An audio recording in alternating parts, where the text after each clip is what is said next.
All right. Welcome to another edition of Sabbath Lounge. This is Matt. And Jake here. We're coming before you with another Talking Torah. Talking Torah with Sabbath Lounge, and we appreciate you stopping by. And we are going through every week. We're kind of behind, but eventually we'll be caught up. So Eventually. So maybe. Well on our way. So this one happens to be week 8. Week 8, Vayishlach. Yes. I think that's right. Sounds Nailed right it. To me. Nailed it. And it means he sent. So who's the he? He who? He be sending out. He sent. Yeah. Who's he? Who's sending? Yahweh sending? I don't know. So that sometimes I look at these and I'm like, I'm not sure I understand what it means, but someone is being sent good somewhere. Question. So Jacob does go. Yeah. We're still talking about Jacob and his name being changed and wrestling with some kind of deity. So we'll just jump right into it. So you get this. So if you've studied the Bible very long, we all see this pattern that the same things that the fathers do, the children do. Right. And so they have this whole long line of Abraham and saying, she's my sister. And then they all say it. Yeah. They did not learn. No. It's the carrying on of the sins of the father kind of situation, I think. And the whole polygamy thing, keep bringing wives into this, and it makes it real messy. Yeah. Real complicated. So, but anyway, you see this pattern from Abraham onto his grandsons, and just like your family, we all have families that have patterns in them, good or bad. Yeah. And to me, that's part of what this story says. Yeah. We definitely get that out of it. Yeah. Chip off the old block is what they used to say. That's right. In fact, my grandma used to call me Chip. And I was just like, I'm real confused. My name's not Chip. Don't worry. I'm just offending you. So there's an interesting comparison here. Jacob is like Yeshua. Why don't you tell me how that is, Matt? All right. Well, they both were alone in the garden. Mm-hmm. And so, Yeshua is alone in the garden. Now, Esau, was he alone in the garden? Does it say garden? Esau? I mean, Jacob. Jacob? I don't know if it uses the term garden. I don't think it does. Garden, but he's outside. He is outside. He's not in a church building. Yeah. He's not in a sanctuary. He's not in a temple. And he's outside, and that technically is like a garden. Yeah, he kind of sends his people ahead and kind of hangs out by himself, like Yeshua did many times. Yes, he's definitely alone, and he's in distress. It doesn't say that he was in distress, that he's praying, sweat, drops of blood are forming. It doesn't say that, but he's definitely stressed out. Why is he stressed out? Because he's afraid that Esau is going to smote him. Yes, he's afraid of being smoted. Yeah. Smoted? Smoten. I think it's smoten. Smoten. Yeah. And so he's facing an enemy, an enemy that is... Why do you think it's certain death for him? Well, because Esau was a manly man, and Jacob had gained the ire of him. What does ire mean? Esau was angry with him.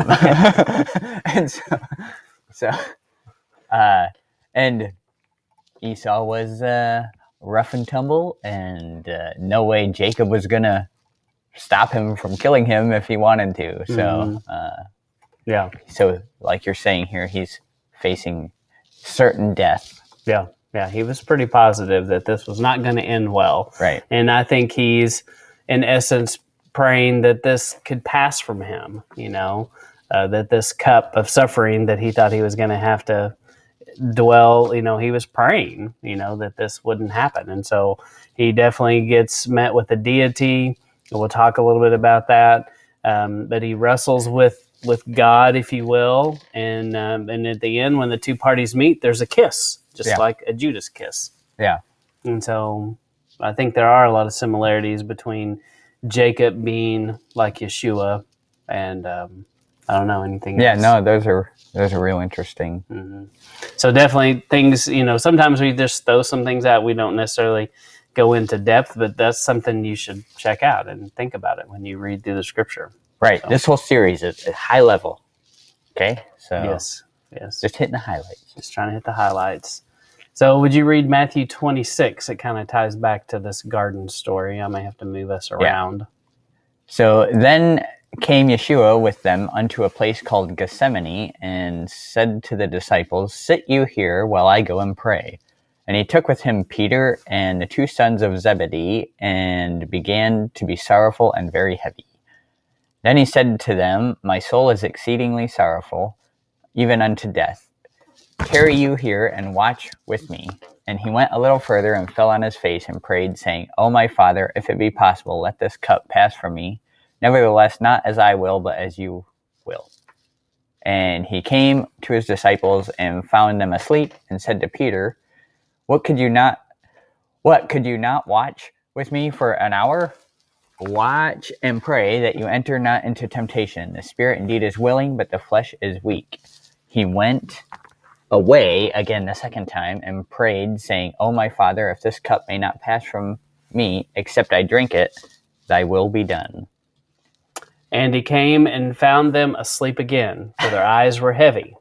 And he left them, and he went away again, and he prayed a third time, saying the same words. He cometh to his disciples and said to them, Sleep on now, and take your rest. Behold, the hour is at hand. The Son of Man is betrayed at the hands of sinners. Rise, let us be going. Behold, he's at the hand that doth betray me.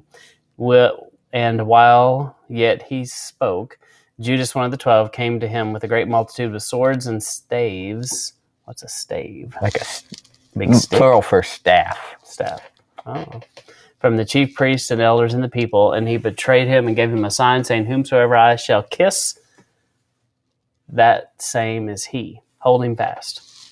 And forthwith he came to Yeshua and said, Hail, Master, and kissed him. So we definitely have the kiss in the Enoch account as well. So, yeah, but a similar moment. You know, it's a dividing line for Jacob. This is potentially a life. You know, when you're facing death, just like Yeshua facing death, it's a life altering moment, and you're gonna be distressed about this. Yeah, it's only human.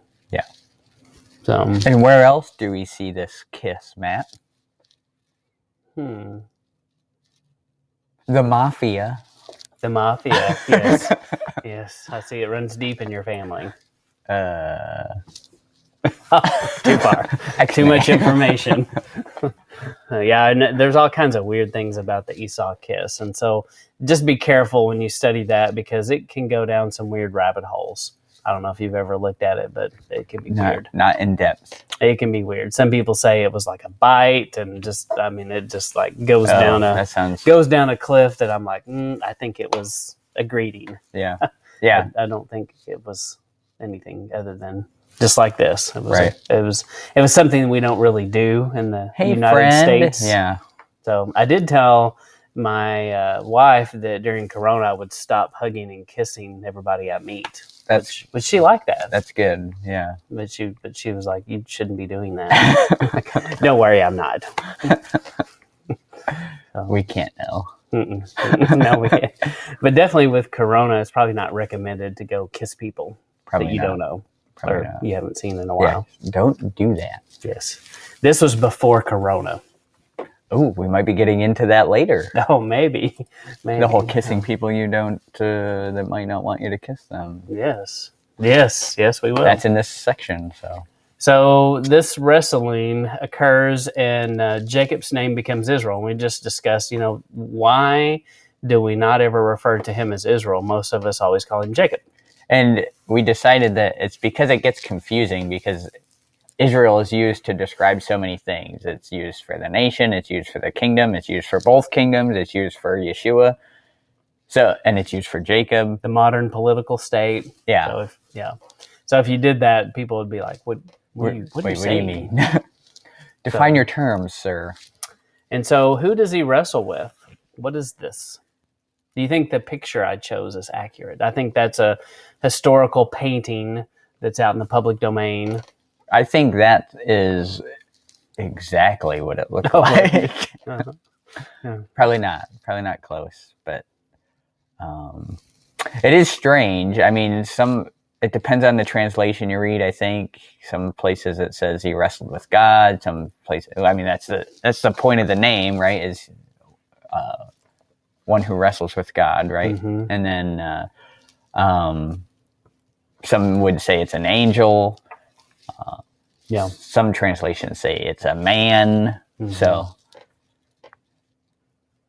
yeah. And I think you can make an argument every time you see this human in flesh form that it's Yah's mighty right hand, which would be Yeshua.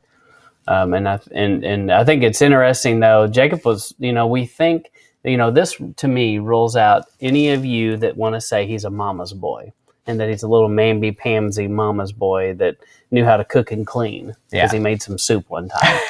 But he doesn't even really make it because his mother says, "Bring me the stuff and I'll make it." yeah. So that he made pottage, maybe. Mm-hmm. I've never tasted pottage myself, but yeah, I hear it's delicious. Well, it seems one would give his firstborn blessing yes, for that. Apparently.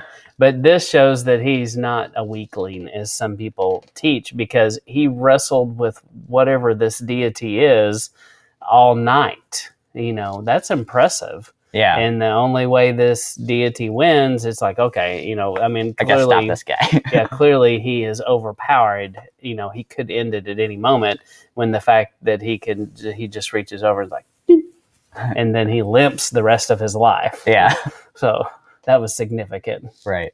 So, which is interesting. I've always thought that it's one of these deals where maybe Jacob wrestles with God because he had to be humbled, and he wanted him every step he took to be reminded that this experience happened to him. I don't know. Yeah, I think it's interesting because it shows that. So he's afraid to go up to Esau, but he's not afraid to wrestle this being here, and I think it just shows that he's willing to fight for what he knows is right, and for the right things. He's willing to fight for the right cause, I think, and this is an example of that. Yeah, that's great, and I think it's a testing too. Yahuwah is testing him to go, is this guy really ready? Is he the guy? We're going to find out. We'll go down there and check him out a little bit. So, it's one of those things too. A lot of times we resist. We don't like being refined and tested. And a lot of times when we are refined and tested, we come out different. We don't walk the same after we've been tested. I think there's just so many lessons in that and how it applies to us every day. Yeah, definitely.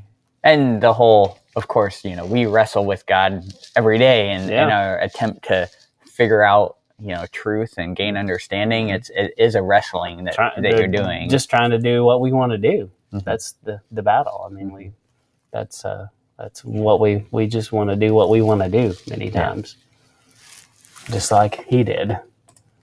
So you get this concept too in 32:10 about the two nations. So he divides his camp, and basically is a foreshadowing to a divided kingdom. And then you also have this whole thing about the Edomites, which Esau is an Edomite.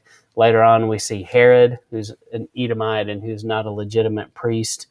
And so that's something you should study, because a lot of people believe John the Baptist was the true high priest at the time of Yeshua, and that Herod had the whole line of the Edomites had usurped that. And that also was how Esau maybe got the revenge against Jacob a little bit. So I don't know. But what were your thoughts? You said something really good about the divided kingdom here earlier. Oh, yeah. Just 32:10. Yeah. Let me pull it up here real quick. But 32:10, it says, I'm not worthy of the least of all the mercies and all the truth. So this is Jacob praying to Yahweh, and all the truth which you have shown unto your servant. For with my staff I passed over this Jordan, and now I am become two bands. So 2 bands, 2 nations. He let the rest like of his Guns group. N' Roses and Poison. No, it's not like that. That's a terrible example, by the way. Yes, not those kind of bands. Okay. But so he lets his family and stuff go ahead of him, and he stays back, and so they're separated. And this after they cross over the Jordan, just like when Israel crosses over the Jordan after leaving Egypt and take possession of the land. They divide into 2 kingdoms, and now this is what happens here. Mm-hmm. So I just think that's interesting. Yeah, it is. It's definitely interesting. And, I've always looked at it as he divides up, and there's definitely a connection between the children that come from the wife he really loves, who didn't have weak eyes, and then Leah, and he kind of separates them. If these guys go, it's okay. I'm gonna send them the first wave, right, and then I'm gonna hold back my special treasure back here towards the end, which is kind of interesting. Yeah, it just shows you a little bit about Jacob and how he thought about this lineage. That's the only thing I've ever assumed, but I don't know. Yeah, I'm not sure. But it does appear that to me that this favoritism shows up there. Yeah. And so then we have the very interesting, if not weird and creepy and puzzling story of Dana raped by Hamor. Right. It's just kind of thrown in there. Mm-hmm. So it's important because it's like, why are we talking about this? How did this come up? Yeah. It seems out of place, but I mean, it's in there. So, was Dinah indeed raped by Hamor? If you almost every Bible that you look at, it's going to say that. It's going to give you that subheading. But I do think it's possible that that's not what happened here. Because, when you read it in context, you see someone who is madly in love. And yes, people who are madly in love, I guess, can rape others. But genuinely, that's not how the raping thing works. Right. For the most part. Yeah. And so we get the idea that she's defiled, right? Which, sure. But does that mean rape? I think when I read through this, I get the impression that she, like you're saying here, she goes out, she learns the ways of the worldly women. Well, it kind of implies that kind of a situation. And you might say, and it comes back at the end of the chapter, where they're like, will it be said that she's a harlot? So she goes out away from her father's covering, which she should be under, and does this deed with Hamor. And immediately Hamor's like, I love this girl, and I'm going to go talk to her father so we can get married. He does seem to be about making it right, which is not often what you find in the story of people who go rape other people. That's usually not part of their character. Right. So he wasn't looking to run away and hide this thing. He was looking to, make it right, like you're saying.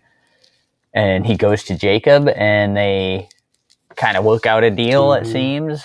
And then Levi and Simeon aren't happy with that.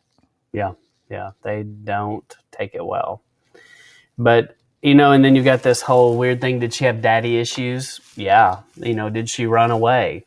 That's another possibility. We don't really think about these stories sometimes like that, but I think we've got to put human flesh on these stories. And, she does come from the mother who was less loved, if you will. And, could she have felt like she was less loved by the grandfather, was it a grandfather? By Jacob as well, yeah. Mm-hmm. And so it does make you think, no, not grandfather, her father. Yeah. So, but yeah, it does make you think she could have had issues with that. And that to me, the scripture does imply that she goes out and does something. She goes and explores the world, ways of women, something.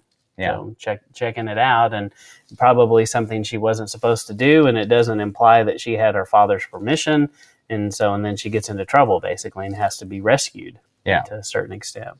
Right. And so her name, by the way, means judgment, which is interesting. And why is that important, Matt? Well, I think you talked about this, about how one thing that it does is that when the brothers disagree, I believe they undermine their father's authority to a certain extent. They go kind of against him.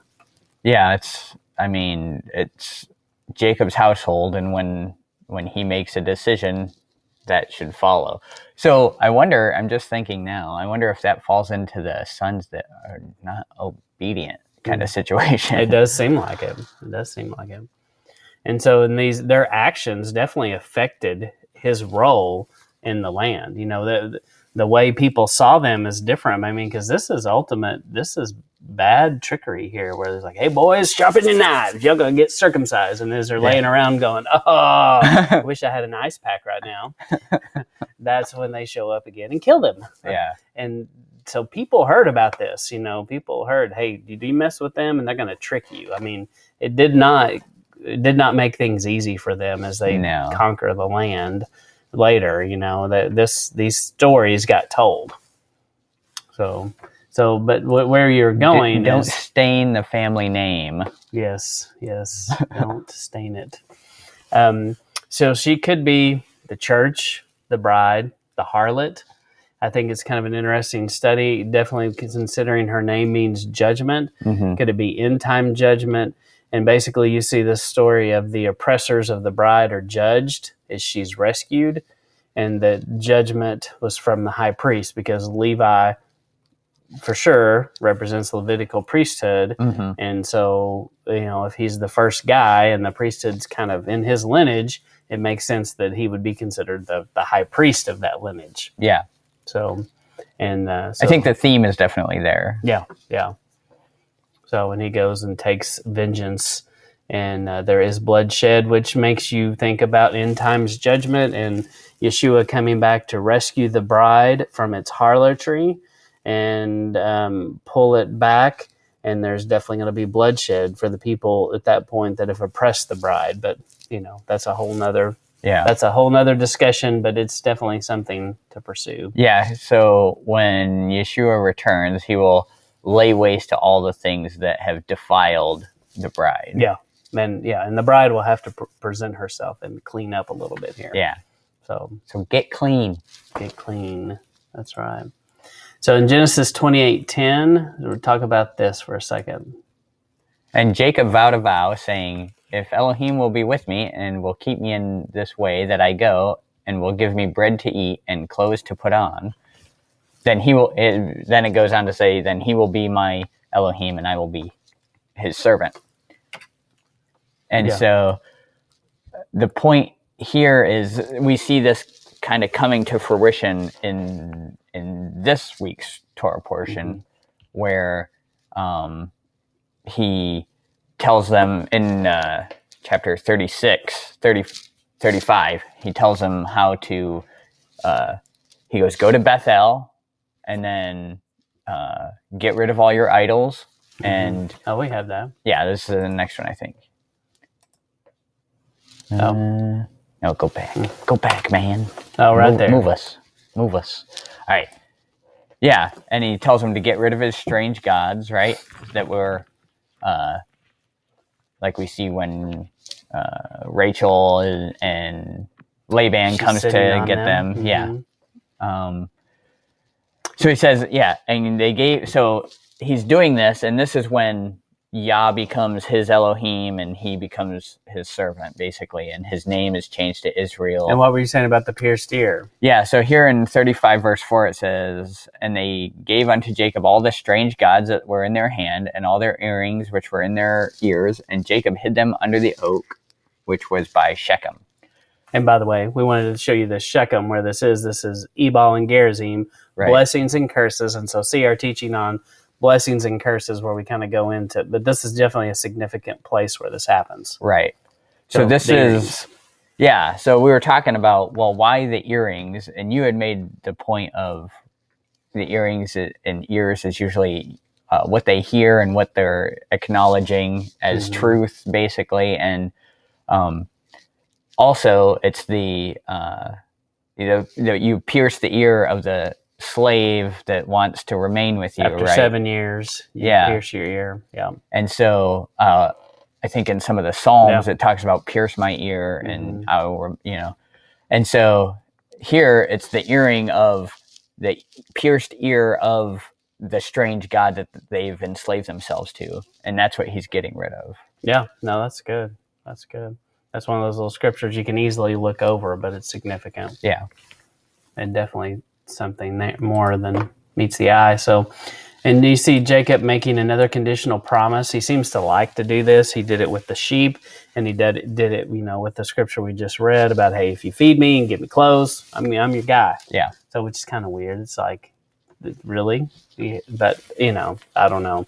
And you see the covenant gets confirmed again. Benjamin is born, and now this family's got 12 children. 12 sons. 12 sons. And Dinah. Later, we see Benjamin and Joseph become Ephraim and Manasseh, and arguing 13. Right. So, anyway. And so that's a whole interesting thing. Study that, and then look at Judas, his 12 apostles that actually become 13 with Matthias. So, it's all kind of interesting. It seems to be connected because no connection. It is. There's zero connection. So, is there anything else from week 8, Genesis 32, 3 through 36, 43? No, I think that's, that's enough to get people started. Yep. And so that's our goal here. We just kind of want you to get your whistle wet a little bit and maybe think of some things you hadn't thought of before. But yep. Yeah, go research it, check it out, read it. For crying out loud, read what it says. Yeah. So we just can't encourage people to do that enough. And we know that if you're listening to us, you probably do that. Yeah. So we ask that you would share it with someone who might need to read this. And maybe there's some things there that would cause some interest and make them want to read. So, but we do appreciate your time. Your time is very valuable, and we appreciate you spending your time with us. And I think that's it for now. And that is week 8, Talking Torah with Sabbath Lounge. All right. Thank you for being here. Signing out. Bye. See ya.